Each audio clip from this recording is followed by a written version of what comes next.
नमस्कार साथियों, आज आप लोगों के समक्ष मैं उपस्थित हूं बिहार स्टूडेंट क्रेडिट कार्ड के बारे में चर्चा करने के लिए, क्योंकि एज ए कैरियर काउंसलर मुझे कई छात्र छात्राओं से मिलने का अवसर प्राप्त होता है। मैंने ऐसा पाया है कि बिहार स्टूडेंट क्रेडिट कार्ड के बारे में उन सबको कहीं ना कहीं कई जानकारियां हैं भी और कुछ जानकारियां कम भी है, जिससे कंफ्यूजन की स्थिति पैदा होती है।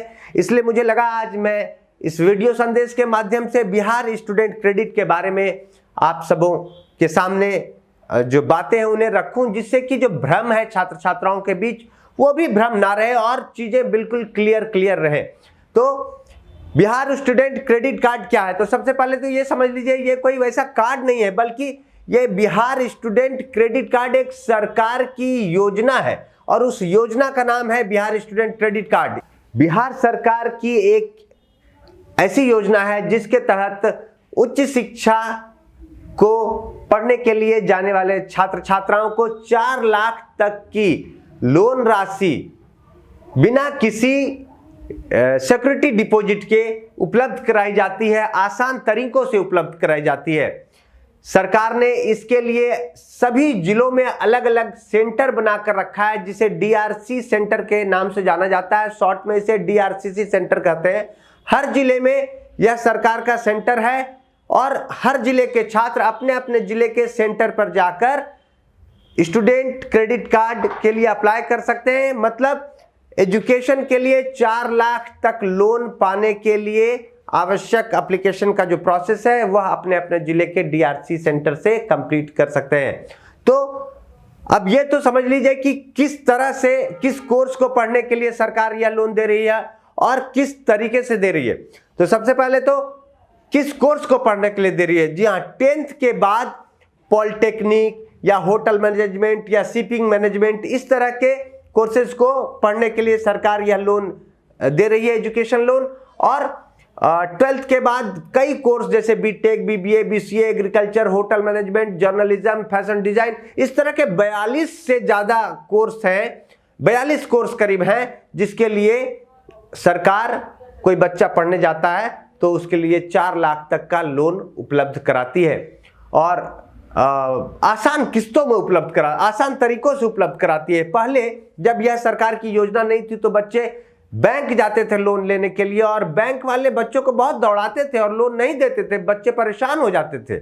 बहुत ज्यादा जितने संख्या में बच्चे लोन लेने के लिए बैंक जाते थे मांगने के लिए, उसमें से मुश्किल से मुझे लगता है कि 25% से भी कम बच्चों को लोन मिल पाता था। 75% से ज्यादा बच्चों को निराश होना पड़ता था और पैसे के अभाव में वे आगे की पढ़ाई नहीं कर पाते थे। किंतु बिहार सरकार ने, पूरे भारत में यह उदाहरण है कि बिहार सरकार ने इस तरह के लोन की डायरेक्ट व्यवस्था सरकार के द्वारा की है और जिसकी गारंटर भी खुद सरकार है कि अगर बच्चा पढ़ाई खत्म होने के बाद जॉब ना लगेगा और लोन नहीं वापस कर सकेगा, ऐसे कंडीशन में बच्चे के माता पिता पर सरकार द्वारा दबाव नहीं दिया जाएगा लोन वापसी के लिए, बल्कि बच्चे के नौकरी पाने तक या तो इंतजार किया जाएगा और अगर उसमें भी कुछ ट्रबल आता है, नौकरी नहीं ही मिलती है बिल्कुल, तो सरकार इस लोन को माफ करने पर विचार करेगी। ऐसा भी प्रस्ताव सरकार का है और इस बात को बिहार के मुख्यमंत्री श्री नीतीश कुमार लगातार अपने भाषणों के द्वारा अलग अलग मंचों से बोल रहे हैं, बोलते रहे। तो पहले आपको फिर से बता दूं कि इस लोन को लेने के लिए क्या करना पड़ता है। इस लोन को लेने के लिए पहले आपको एडमिशन पाना होगा। एडमिशन पाना होगा, जो निर्धारित सरकार ने कॉलेज किए हैं उन कॉलेजों में एडमिशन पाना होगा। एडमिशन पाने के लिए जो प्रोसेस होता है, कहीं भी आप एडमिशन के लिए अप्लाई कीजिए, फिर मेरिट बेस्ड या टेस्ट बेस्ड जो है उसके प्रोसेस को पूरा कीजिए, प्रोसेस में सेलेक्ट होइए। अगर आप सेलेक्ट हो जाते हैं तो निश्चित तौर पे आपको एडमिशन के लिए कॉलेज बुलाएगा, यूनिवर्सिटी बुलाएगी और जब आप यूनिवर्सिटी में एडमिशन लेंगे, वहां अपना कुछ निर्धारित रजिस्ट्रेशन फी शुल्क जमा करेंगे, तब आप एक तरह से उस कॉलेज यूनिवर्सिटी के छात्र हुए। और जब आप छात्र होंगे तब वह कॉलेज यूनिवर्सिटी आपको बोनाफाइड लेटर इशू करेगा, एडमिशन लेटर इशू करेगा। जिस एडमिशन लेटर में, जिस बोनाफाइड लेटर में पूरे कोर्स का जो एक्सपेंडिचर का ब्यौरा है, खर्च का ब्यौरा है, वह मेंशन होगा और उसी लेटर को लेकर के आप अपने जिला के डीआरसी सेंटर पर जाएंगे और उस सेंटर पर जाकर के आप अपने दूसरे भी अन्य मार्कशीट्स एंड सभी एकेडमिक जो ओरिजिनल कागजात हैं उन्हें लेकर जाएंगे उस सरकार के सेंटर पे, जिला के सेंटर पे, और साथ में अपना आधार कार्ड अपने पेरेंट माता पिता में से किसी एक को ले जाएंगे अथवा गार्जियन जो है उनको लेकर जाएंगे और उनका भी आधार कार्ड, बैंक पासबुक, रिकॉर्ड्स वगैरह लेके जाएंगे। वहां पर आप अप्लाई कर पाएंगे और अप्लाई करने के बाद आपको वहां उपस्थित जो प्रतिनिधि होते हैं डीआरसी सेंटर पे, वे आपको रिसीविंग देंगे अप्लाई करने के बाद, और उसके बाद सरकार वेरिफिकेशन का कुछ प्रोसेस करती है और तब फिर बच्चे को एग्रीमेंट के लिए बुलाती है, लोन एग्रीमेंट के लिए। लोन एग्रीमेंट के समय भी उस पेरेंट, माता पिता अथवा गार्जियन का उपस्थित होना जरूरी है जो अप्लाई करने के वक्त आए थे। और जब बच्चे एग्रीमेंट पे साइन कर देते हैं तो सरकार उन कॉलेजों में फर्स्ट ईयर का फी भेज देती है। उसी तरह हर साल जब बच्चे पास होकर के अपने पासिंग का प्रमाण पत्र जमा करते हैं कॉपी सरकार के सेंटर पर, जिला के सेंटर पे, तो हर साल उसी तरह सेकेंड ईयर थर्ड ईयर का फी जाता रहता है। लेकिन सरकार ने यह निर्धारित किया है कि बिहार से बाहर जो बच्चे पढ़ने जाएंगे वे अथवा या तो सरकारी कॉलेज में पढ़े तो सरकार इस लोन को देगी, अथवा नैक से ए ग्रेड कॉलेज में पढ़े, या फिर एनआईआरएफ से रैंकिंग कॉलेज में पढ़े, या एनबीए से एक्रेडिटेड कोर्स में पढ़े। इन तीन परिस्थिति में सरकार लोन देने को तैयार है। तो यह क्या है, ये तीन परिस्थिति? एक तो सरकारी कॉलेज में पढ़े तो कोई बात नहीं, सरकार देगी, लेकिन गैर सरकारी कॉलेज में पढ़ते हैं, प्राइवेट कॉलेज में पढ़ते हैं, तो सरकार ने 3 टर्म लगाए हैं। नैक ए ग्रेड होना चाहिए कॉलेज, या एनआईआरएफ से रैंकिंग होना चाहिए कॉलेज का, या फिर एनबीए से एक्रेडिशन होना चाहिए। तो ये नैक ए ग्रेड क्या है आपको बता दूं साथियों, ये तीनों ही जो हमने नाम लिया, नैक ए ग्रेड, एनआईआरएफ और एनबीए, ये तीनों ही भारत सरकार के शिक्षा विभाग का एक बॉडी है, जो ये तीनों अलग अलग एक बॉडी है जो किसी भी शिक्षण संस्थान के गुणवत्ता को मापने का पैमाना भी आप मान सकते हैं।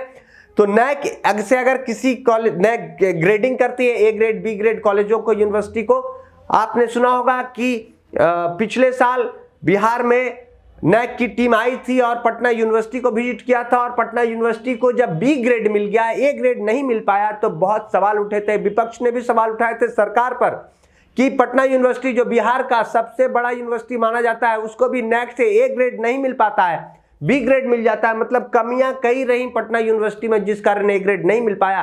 तो आप सोच सकते हैं कि जो भी भारत में कॉलेज है जिसे नैक से ए ग्रेड प्राप्त है, वह किस लेवल का कॉलेज होगा। पटना यूनिवर्सिटी को भी कई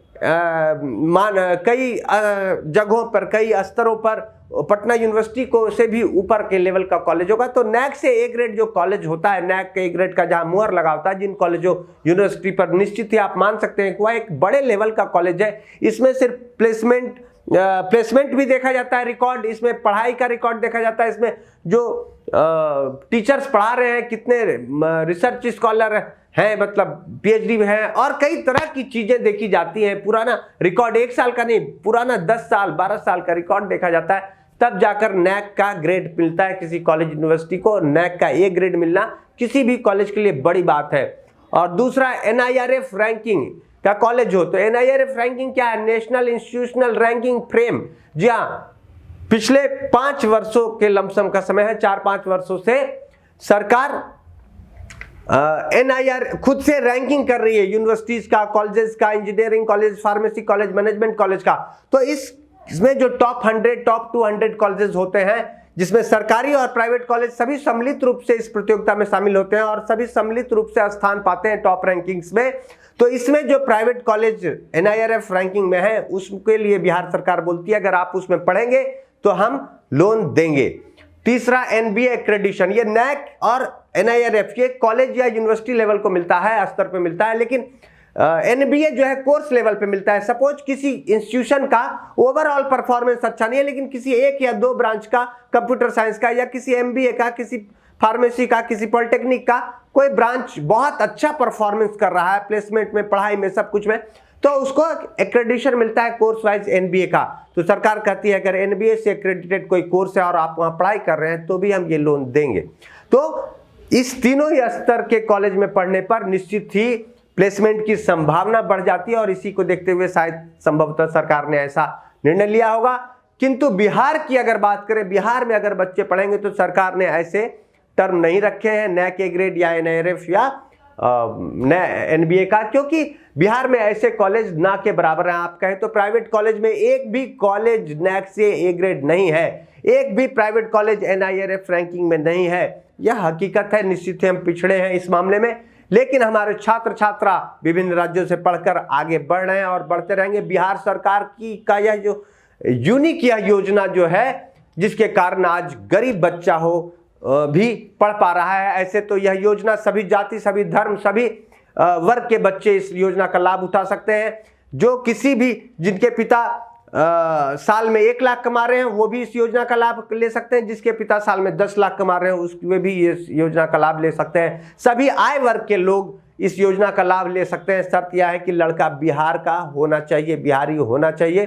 तो इस कंडीशन में यह जो यूनिक योजना बिहार के छात्र छात्राओं के लिए सरकार चला रही है। निश्चित ही सरकार इसके लिए धन्यवाद की पात्र जरूर है। पूरे भारत के किसी अन्य राज्यों में आज यह योजना नहीं चल रही है। भारत के अन्य राज्य बिहार सरकार को देख करके यहाँ से योजनाओं के तौर तरीकों को स्टडी किया है। झारखंड ने, वेस्ट बंगाल ने और आगे वे लोग भी ऐसी चीज़ों पर विचार विमर्श कर रहे हैं लागू करने पर। लेकिन अभी बिहार देश का पहला राज्य है जहाँ यह योजना लागू है, जिसमें कि उच्च शिक्षा के लिए अब छात्र छात्राओं को रुपया पैसा कभी बाधा नहीं आ सकेगा। उगाही में भी सरकार ऐसा नहीं कर रही है कि हम जबरदस्ती किसी से लेंगे, अगर नौकरी मिलेगी तो देना और नहीं नौकरी मिलेगी तो सरकार कर रही है माफ करने पे विचार करेंगे। हम बता दें आपको कि यह लोन लेने पर ब्याज कैसे लगता है और लौटाना कैसे है।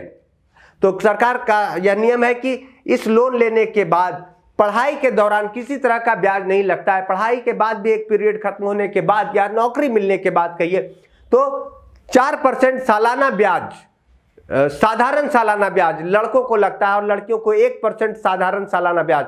साधारण ब्याज क्या होता है, मतलब किसी ने 4 लाख लिया तो एक साल में 16,000 उसका ब्याज आएगा। लेकिन अगर किसी कारण से वह नहीं दे पाता है तो उसका कंपाउंड इंटरेस्ट नहीं जोड़ा जाएगा, हमेशा जो मूलधन है 4 लाख उसी पर ब्याज जोड़ा जाएगा, 16,000 पे ब्याज नहीं जोड़ा जाएगा। यह इसकी खासियत है और यह सालाना है, कोई मंथली नहीं है ब्याज।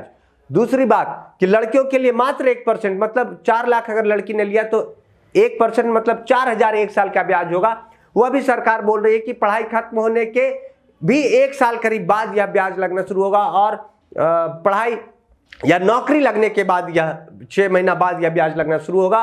और अगर नौकरी नहीं लगी तो माता पिता गार्जियन पर दबाव सरकार नहीं करेगी, बच्चे के नौकरी लगने का या तो इंतजार करेगी या फिर अगर बात नहीं ही बिल्कुल लगी तो माफ करने पर भी यह विचार करेगी। खुद यह बात मुख्यमंत्री बोल रहे हैं। तो इतनी अच्छी योजना छात्र छात्राओं के लिए, इतनी अच्छी योजना सरकार बिहार में है, यह कहीं भी पूरे देश में नहीं है। बिहार के सभी छात्र छात्राएं इसका लाभ उठाएं। सरकार अपने स्तर से इसके लिए प्रचार प्रसार और प्रयास भी कर रही है कि लोग जाने, अवेयर हो और लोग निफिक्र होकर के छात्र छात्राएं इस लोन को ले।